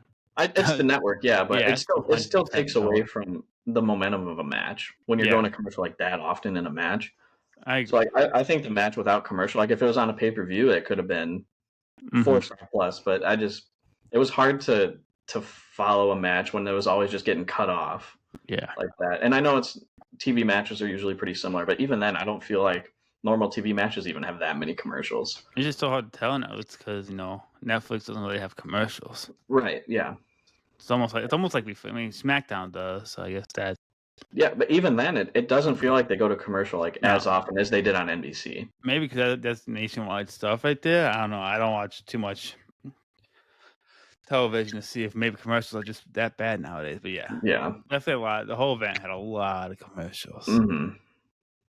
But other than that, I thought it was a good match.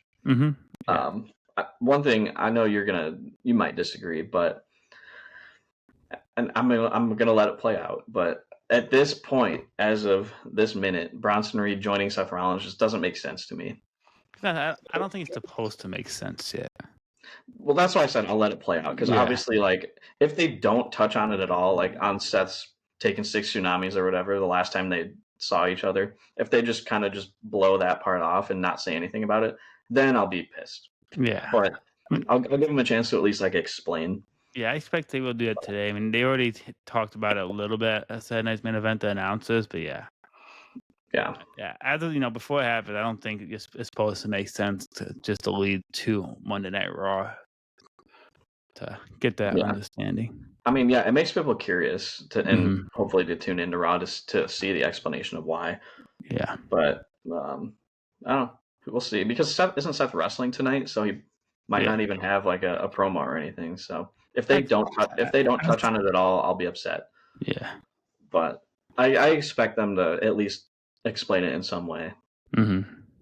Like, damn, I saw Seth can say, I saw what you're capable of, blah blah blah, and I want you like in the group or whatever. Like we had this chat beforehand because the enemy of my enemy is my friend stuff only works so far. But not in this case for me, because literally the last time these two saw each other, usually there's some sort of reconciliation. Last time they saw each other, fucking Bronson hit him with 6 tsunamis and wrote him off TV. So that's just my thoughts on it. You have any thoughts? No, I mean, like I said, there's beef with Bronson and potential beef with Bronson and Punk because Punk took the claim of injuring Bronson, which is far from the truth. Bronson hurt Bronson. Right. Goddamn Punk just taking credit for everything. Yeah, but I got nothing else. All right. Next, I think, was it the women's match that was next? Yeah, I don't have the card up. Zelina versus women's U.S. title match. Yeah. Yeah. I'm a big supporter of Zelina, but that was not a good showing at all. No, it wasn't. I mean, about the only cool thing was the Avalanche Code Red, but it's a botch 619. I don't care that you botch it, shit happens, but you don't recover by actually fucking kicking a person in the face. Yeah, right. Like that's bad. Yeah, there's nothing good to say about that. Yeah, I really have nothing to say about that match. Yeah, it's like you said. Yeah. It was not good. Which is unfortunate because it was a late ad, so I was like, oh, maybe they'll give them a decent amount of time. Yeah. They give them like 4 minutes, and it was filled with a whole lot of nothing, and also getting busted open. All right, moving on. I think next was it Cena? Yeah, Cena Archer. Cena Archer. Yeah. Yeah. The best part of that match is Archer coming out as Ron Cena. Yeah, pretty much. Yeah. That match served no purpose as much as I was hoping. It just served no purpose. Even the Cena like hesitating hitting him with the title, like I don't get it. I don't like Cena's run so far as champion. I don't think that's fair to judge. So it's only been a month, and he did have a great match with Orton. I wouldn't call it great. I call it good. I call that match with Orton good. I didn't like all the interference and crap at the end, but I know it's only been a month, but like people have been waiting on Cena to turn heel for 20 years. 15 years. See, what I like about his heel turn is that everything that we wanted we're not getting because that's Cena's whole point is fuck us. No, I hate that. I'm not saying like you're wrong for it, but I hate that mindset of it. So like people are justifying it being bad by saying, oh, this is what Cena promised or whatever. This is what Cena wanted. So like, I don't give a shit, dude. If it's bad, it's bad. Like that's why nothing makes me. It doesn't even make me want to. It doesn't make me want to watch and see somebody overcome him. It just makes me not want to watch him at all. That's what makes me. I don't think that's why I don't think it's bad because he's doing what he's intending to say. He wants to ruin pro wrestling.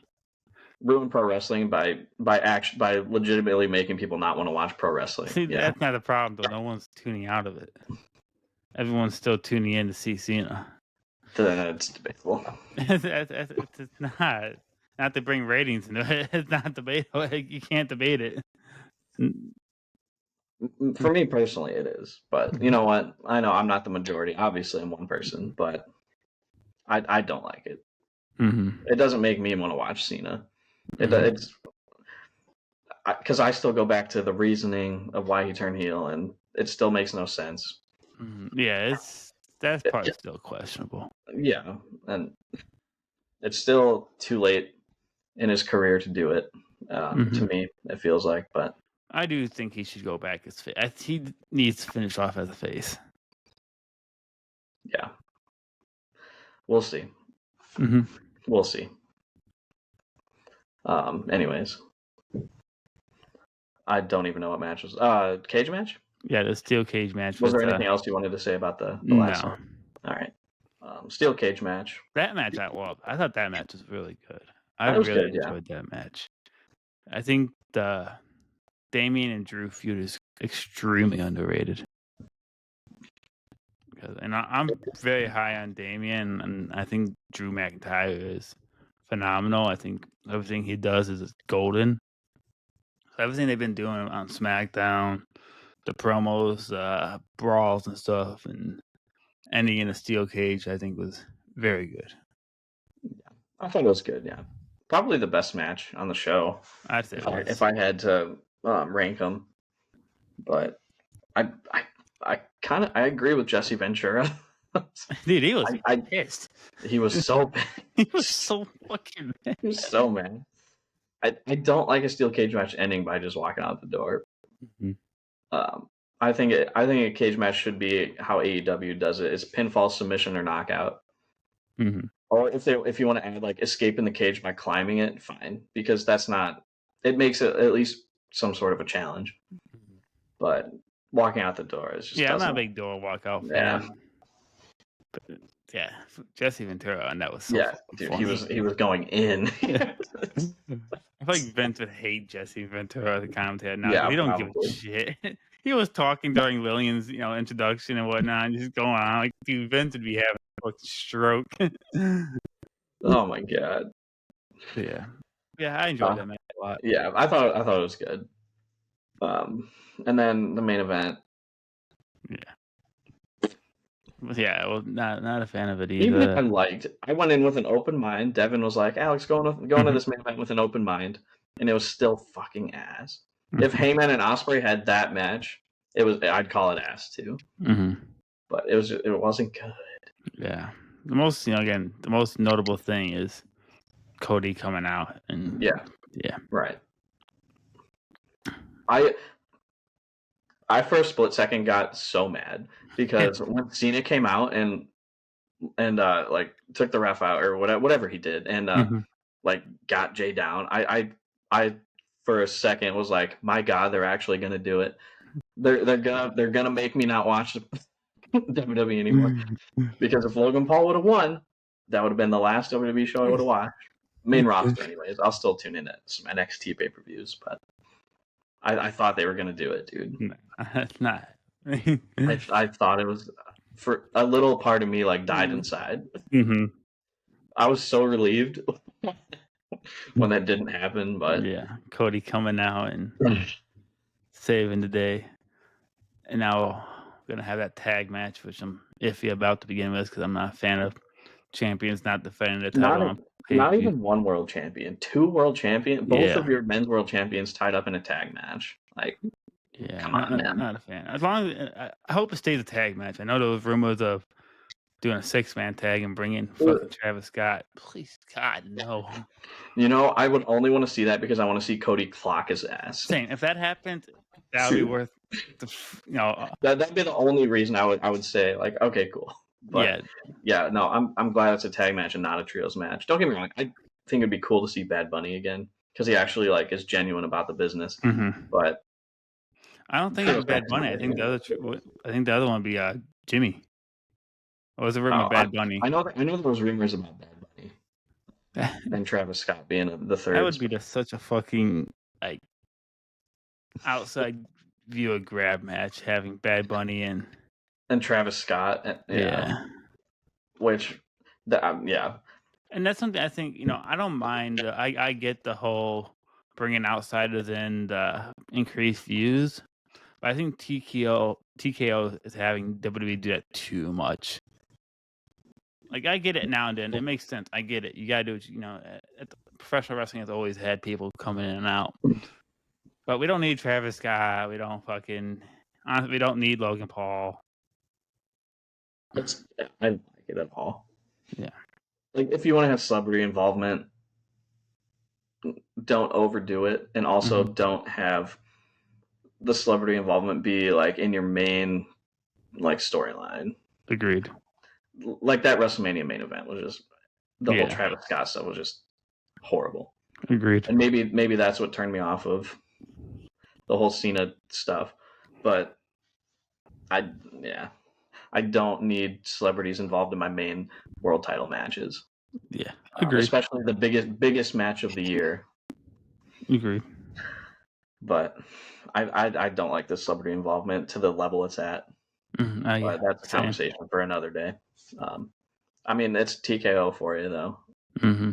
As much good as TKO's done for WWE, for me personally, I don't think it's for the better. It's for the better business-wise. I'll say that. But as a fan, I don't think it's for the better, what they've been doing with the product. But I still think they were the best option to buy it. Oh, yeah. It's 100 times better than if Saudi bought it. Yeah. But or Disney. Disney would have. Oh God. Yeah, I don't even want to know what WWE would look like if Disney had bought it 3 years ago or 2 years ago, whenever it was. They were a top contender. I know. It had either been really good or really bad, and no in between. Zero in between. It either becomes like your princess like drama, or they just leave it left it as is. It would have been one of the two. But yeah, so we can talk about that another day. But so SNME Saturday Night's main event. Overall thoughts? 6 out of 10. That's being generous to the 2 matches I enjoyed. Yeah, I think all things considered, I'd give it a 4, just because the 3 matches brought it down so hard, and that while I enjoyed the other 2 matches, just the commercial breaks and the not making sense with Bronson Reed and stuff, just I don't think elevated it any more than a 4 for me. I question why I even watched the show, to be honest. But I hope that people who are like, oh my God, like, what the fuck is WWE doing? I want to expand my horizons or whatever. I hope that AEW capitalized and hopefully brought some new fans in. See, now, if fans like, I'm not saying like just ditch WWE at all, because WWE has done some good stuff this year, but at least open the horizons and give other things a shot. People should have been doing that for the past 6 years. Oh yeah, agreed. I agree, but I agree. But yeah, that's all I got, I think. Yeah, so that's all I got. Yeah. All righty. Well, do you want to do Guess the Wrestler? Yes, sir. Damn it. I don't know if this guy I picked up I've already done for you. Want me to quickly run through the people you have that you've done for me? You want to screenshot and send it to me.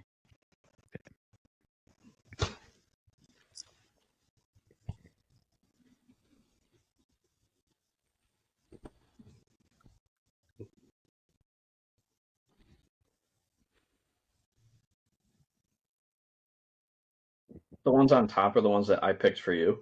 Yeah. Okay.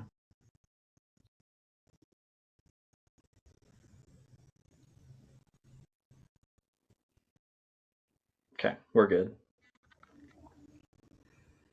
All right. Do you want to guess first, or do you want me to guess? Sure. I'll guess first.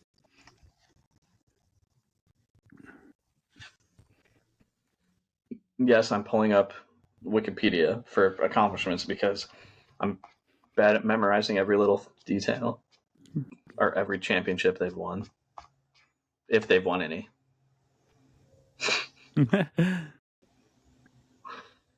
All right. You ready, dog? Yep. Let me get my timer up.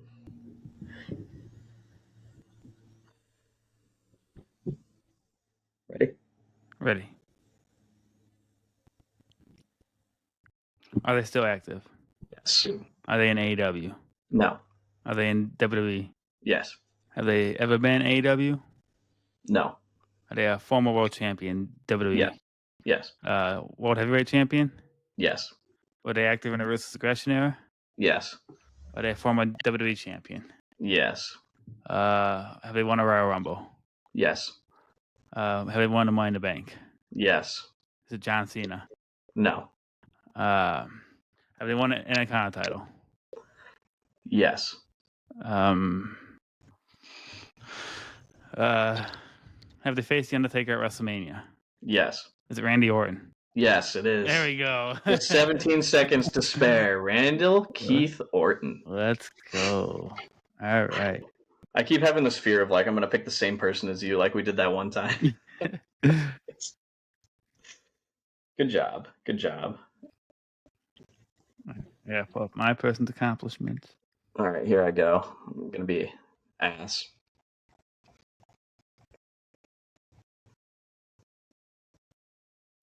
Okay.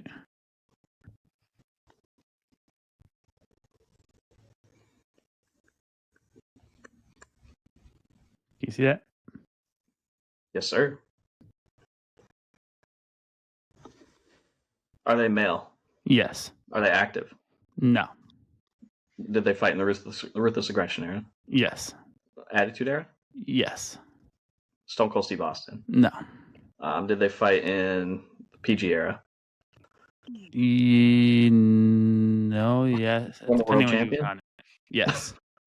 Former Intercontinental champion? Yes. Former Royal Rumble winner? Yes. The Undertaker? No. Triple H? No. No, he wrestled in the PG era. I'm an idiot. Have they won a Money in the Bank? No. Have they been in any company outside of WWE? Yes. TNA? Yes. Fuck. World champion TNA. They've never been in AEW? Yes, they have. Sting? No, he didn't win a Royal Rumble. I'm an idiot. God, I hate myself. You got one guess. Been in AEW, won a Royal Rumble, been a world champion. Now, in AEW, it could be like he never wrestled a match in AEW. I'll go as far as saying. Okay, Jake the Snake Roberts? No. Damn it! Fuck! It is I Ric thought I was Flair. onto something there. Ric Flair. God damn it.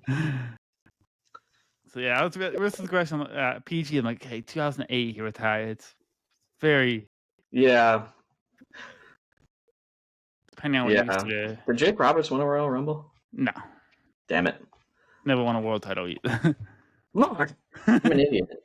I was just grasping the straws at that point. See, you make me feel dumb.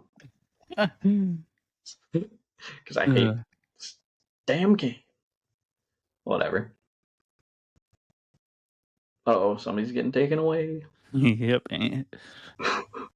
All right. So it's been an hour and a half already. Mm-hmm. I do want to talk about New Japan a little bit.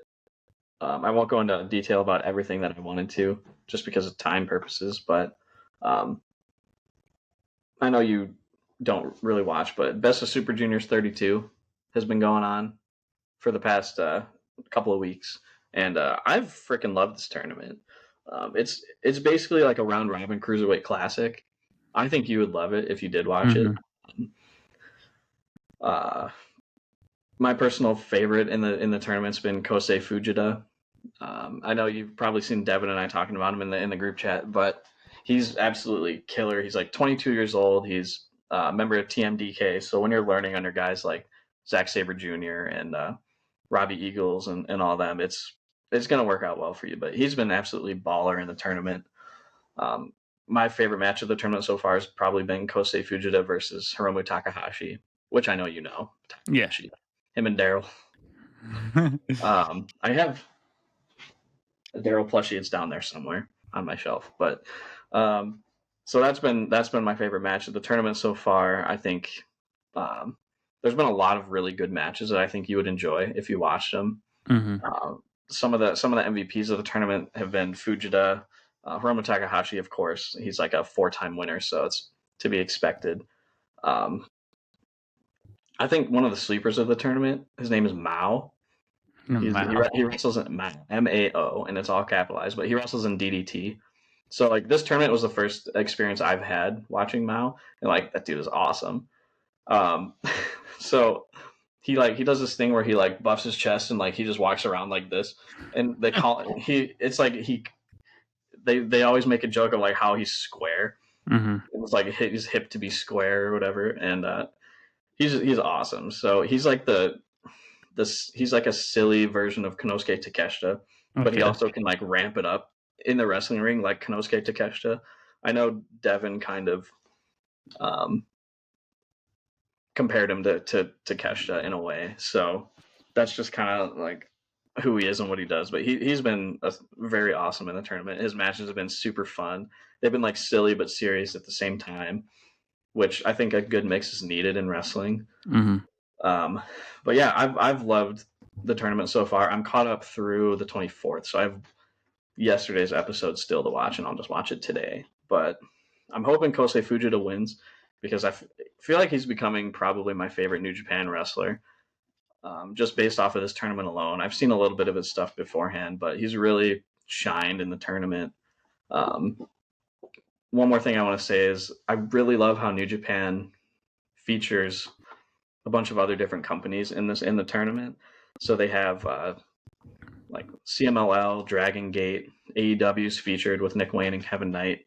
DDT is featured. So there's like 5 different companies that wrestlers are coming from to work this Best of Super Juniors. That's always good.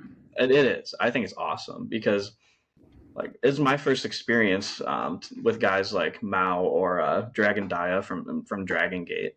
My first time watching like either of these guys wrestle, and I think both of them are awesome. Teton is the CMLL representative.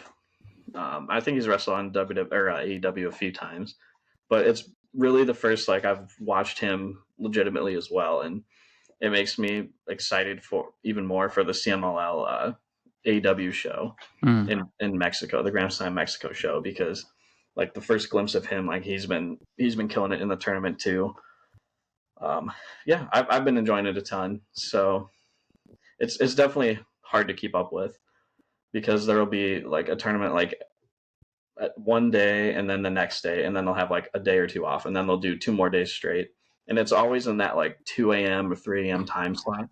So I always have to, if I can't watch it that night, it'll just build up and I'll have like 4 episodes to watch or whatever come the weekend. And so it's a little hard to keep track of, but I'm definitely appreciative of being able to catch up so far. So it's been a lot of fun. So sounds good. Yeah, man. New Japan. I don't know. It's not really a hot take just because it's but I'm so grateful for AEW because their partnership with New Japan like opened up my eyes to wrestling outside of the top promotions in the US. I never watched TNA as a kid. I never watched like New Japan in the 2010s when it was like really popular.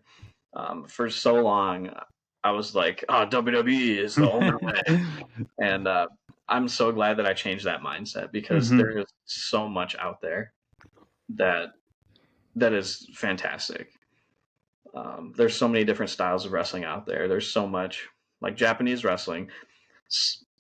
AEW got me into it with the Forbidden Door in 2022, and ever since then, I've loved New Japan. Weirdly enough, it's probably become like my favorite style of wrestling, Japanese wrestling. So, just I would encourage anybody to just open up your horizons. Yeah, it's worth it. It's so worth it. Not only that, but like indies, GCW, DPW, Maple Leaf Pro has been having shows recently. Again, they came back. Stardom, Marigold, blah blah blah, DDT, TJPW. There's so much out there. It's so worth it. Just find something you like. Yeah. If you only have time to watch one company, that's fine. But for anybody who has a little bit of free time and wants to explore a little bit, I don't think you'll regret it. Yeah. Anyways, definitely. That's my New Japan talk for the day. So I'll catch up on the Best of Super Juniors today, and we'll see where we go from there. Devin says I'll be pissed off, so I'm kind of not looking forward to it, but sounds good. All right. We can just combine the next 2, I think. Looking ahead / inside the ropes. We can do 15 minutes of this. So I guess we've already kind of talked about All In Texas predictions.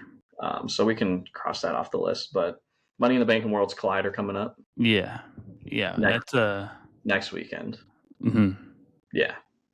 Next. That's probably next. The 7th. Yeah, the 7th. But yeah, Money in the Bank always a good, fun pay-per-view. Right now, I still have no idea who's winning the women's. I'm hoping LA Knight or Seth Rollins wins the men, depending on what the qualifying goes tonight with Seth Rollins. But yeah, I'm always excited for Money in the Bank. The women's match is stacked so far. Oh, both really good. Because it's what Julia, Charlotte. Who else is in it? I'm blanking right now. I'll look it up. I don't know if it's going to tell me. Alexa Bliss and Roxanne. Oh, how did I forget? Those are the other ones, yeah. Yeah, so it's looking good. It's looking good. I wouldn't mind seeing Roxanne win that. Roxanne, really? Yeah. I think it's a little too early. I would like to myself as Charlotte. Oh no, Charlotte's not. I meant Rhea, not Charlotte. I'm an idiot. Yeah, I'm not Charlotte. I meant Rhea. Two complete opposites. I don't know why I got them confused, but yeah. Shouldn't be Rhea either. No. You don't think so? Oh, to win? No, I don't. I agree. I love that she's in the match. I don't think she should win. Yeah. Agreed. So who's in the men's besides LA Knight so far? I saw that LA Knight qualified on Friday. LA Knight, Penta's qualifying. Penta's wrestling tonight to qualify. Is Phoenix in it? I don't think so. No, he was in the LA Knight match, wasn't he? Yeah. No, it was Black, Aleister Black, and somebody else. So I think he's just Solo and Knight so far. Yeah. Yeah, Solo and Knight. But after tonight, we'll have a lot more to go with. And yeah, because there's at least 2 qualifying matches tonight, right? Yeah. But yeah, so far Money in the Bank's looking really good. Yeah. The Money in the Bank matches are always fun. Mm-hmm. So they're always a good time. I'm not looking forward to the tag match. Yeah, neither am I. But the Money in the Bank matches alone will be worth the watch. So I'm looking forward there. That's about all I got for Money in the Bank. Well, it's Collide.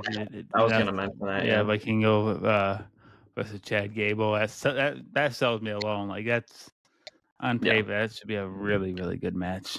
Yeah, Vikingo and WWE is just a crazy thought. Yeah. Like this dude 2 years ago wrestled Kenny Omega on Dynamite in an awesome match, and now he's in WWE. It's crazy to think about. But yeah, I think the only other match we got announced is Legado del Fantasma versus Psycho Clown, and I forget the other two. But where's the story, James?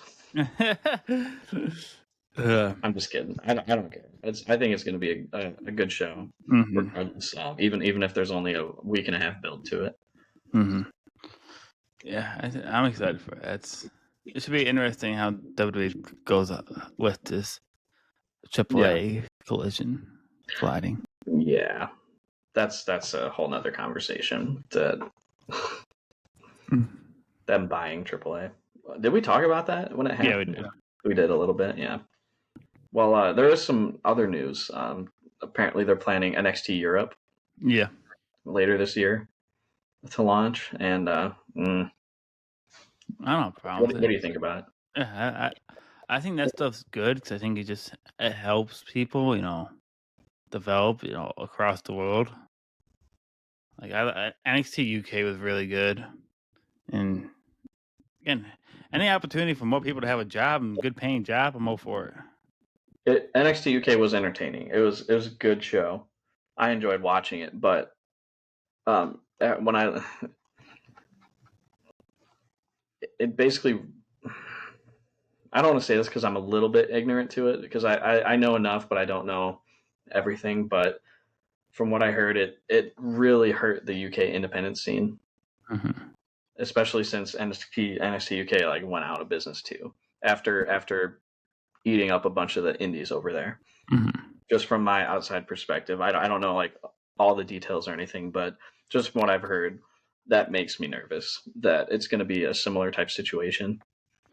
I mean, I think it'll be different because Triple H is a lot more open to working with in indies than Vince was.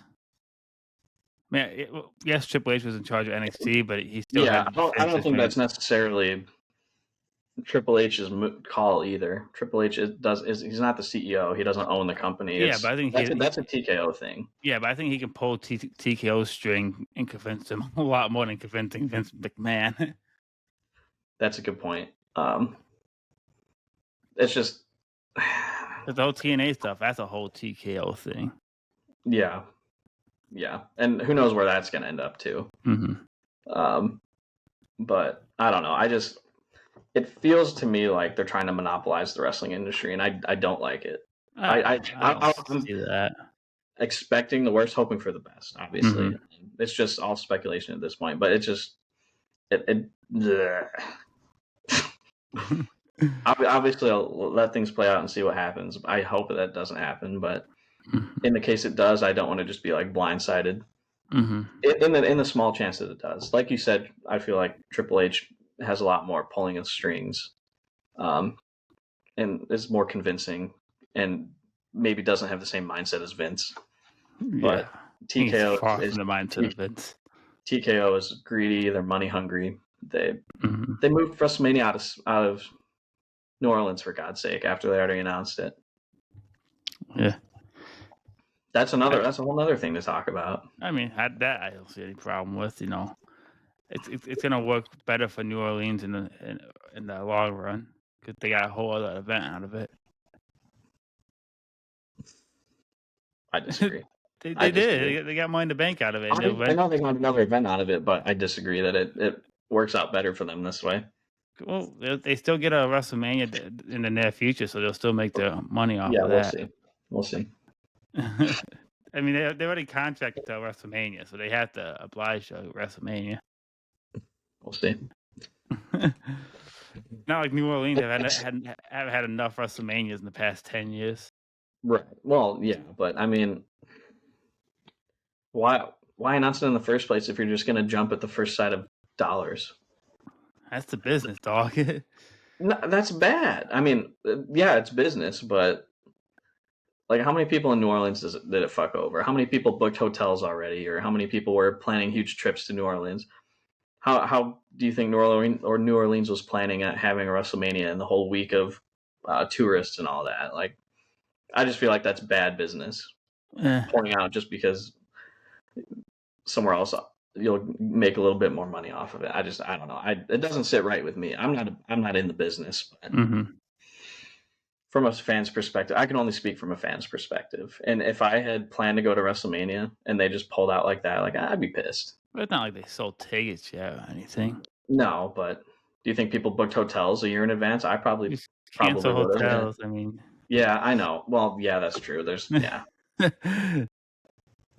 if they like sold tickets then change it, then I would completely understand. But like, yeah, I don't know.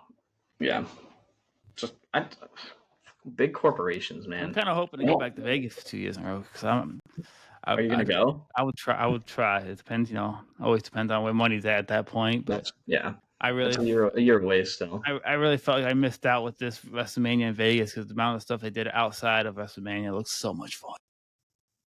And I love Vegas overall. I have a buddy who lives down there, so I've never been, but I really want to. Vegas is fun, dude. I want to go for a week and just not a week. You don't want to be in Vegas for a week. 3 days, a weekend, long weekend. Yeah, Vegas is like a 3 or 4 day thing. You usually get bored, broke, or or chlamydia.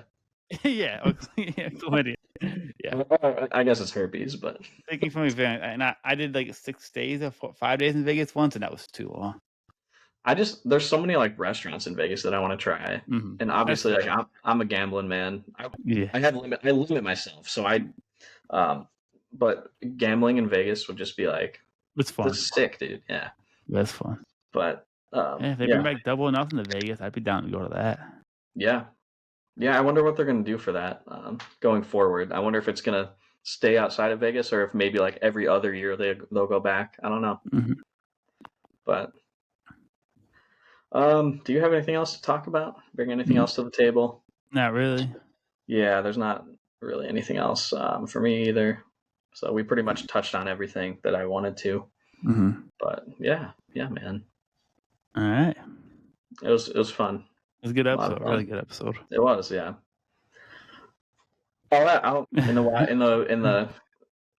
the wise words of Kenny Omega, goodbye, and good night. Bang. Bang.